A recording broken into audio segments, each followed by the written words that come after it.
Salut à tous et bienvenue dans Chez vous. Cette semaine, on vous emmène découvrir Saint-Colomban. Située à une trentaine de kilomètres au sud de Nantes, cette commune compte 3200 habitants, les Colombanais et les Colombanaises. Alors pour ce premier épisode, nous avons rendez-vous à la minoterie Girodino.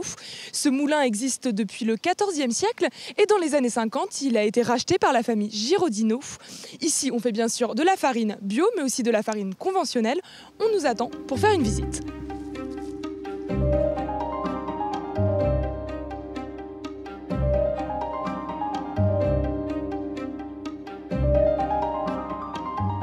Bonjour François. Bonjour Claire. Nous sommes à la minoterie Girodino. En fait, ici, il y a un moulin qui existe depuis le XIVe siècle, donc c'est une vieille histoire. Voilà, comme vous pouvez le voir, c'est un moulin donc, qui a démarré avec l'énergie hydraulique, donc grâce à ce barrage que vous pouvez voir derrière. Et ensuite, c'est vrai que mon grand-père et mon père ont construit différents bâtiments autour, donc il a fallu après utiliser l'énergie électrique pour justement faire de cette entreprise ce qu'elle est dorénavant. Votre grand-père a racheté ce moulin dans les années 50 ? 1952, oui. Alors comment ça s'est passé quand il a repris ? Il marchait toujours ou il a fallu un peu le remettre en état ? C'était un moulin qui ne marchait quasiment plus. Il a fallu remettre pas mal d'éléments en état. Alors, ce qu'il faut savoir, c'est que je représente la 5e génération. Qu'en fait, mon grand-père, auparavant, avait son père aussi, et qui était meunier, mais sur Saint-Philbert. Donc route de Touvois. Donc il a décidé après de laisser le moulin familial à son grand frère. Et donc il a racheté donc, après ce moulin juste à côté. C'était la période où il y avait effectivement énormément de moulins partout en France. C'est moins le cas maintenant. C'est comme ça. Ici, on fait de la farine bio et de la farine conventionnelle, c'est ça ? La farine biologique, c'est un élément que mon grand-père avait démarré dès 1973 exactement.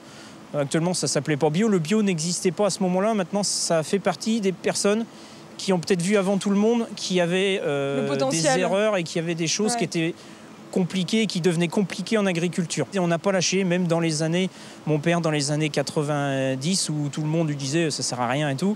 Eh bien non, le bio, voilà, on s'aperçoit que maintenant ça prend. Mais on garde toujours cette philosophie de mon grand-père par rapport à utiliser le produit et uniquement le produit. C'est ça qui nous importe. Très bien. On va aller rentrer maintenant à l'intérieur de ce moulin. Oui. Vous nous emmenez ? Allez.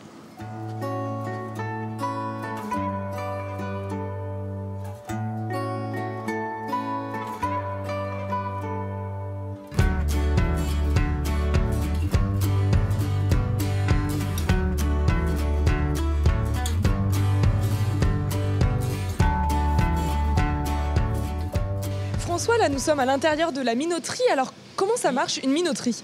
Alors, une minoterie, l'objectif est donc de réceptionner le blé dans un premier temps, de le nettoyer, c'est-à-dire l'objectif est d'y enlever tout ce qui va être graines étrangères, tout ce qui est balle, donc c'est ce qui tient le blé sur l'épi, les pierres, beaucoup d'éléments qui vont être exclus pour avoir une bonne mouture. On va enlever aussi tous les éléments grains cassés et tout, et ensuite on va mouiller le blé, c'est-à-dire on va lui ajouter de l'eau. Pourquoi ? Pour permettre après de pouvoir bien séparer l'amande de l'enveloppe.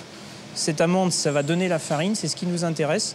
Et l'enveloppe, c'est le son, soit ça va donc, sur les farines complètes, ou alors donc, ça va donc, notamment pour l'alimentation animale. Ici, il y a deux systèmes de production bien distincts, celui pour l'agriculteur conventionnel et celle pour le bio, c'est ça ? Voilà. Mon père, dans les années 95, a donc séparé les deux productions. Donc l'ancienne unité de production a été gardée pour le bio. Et il a reconstruit donc une deuxième unité donc pour les farines conventionnelles, de manière à bien séparer les deux cycles. Alors votre farine, vos farines, parce qu'il y en a deux, vous les vendez où et pour qui ?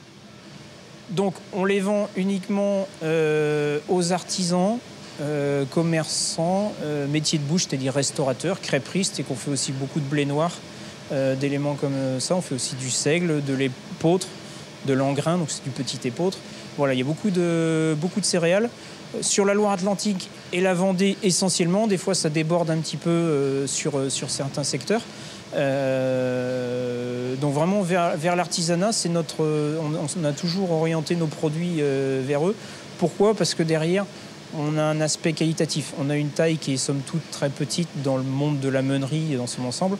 Et donc l'objectif a été vraiment d'aller vers des produits qualitatifs et pas vers du quantitatif. C'est combien de salariés? Alors nous sommes 6 sur l'entreprise en elle-même, répartis donc entre les bureaux, la production et l'aspect livraison, parce qu'on fait aussi tout ce qui va être livraison, notamment chez les artisans boulangers de Loire-Atlantique et de Vendée. Très bien, et merci beaucoup François. Merci.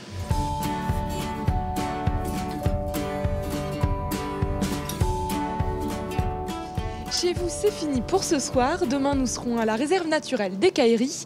Excellente soirée sur Télé Nantes.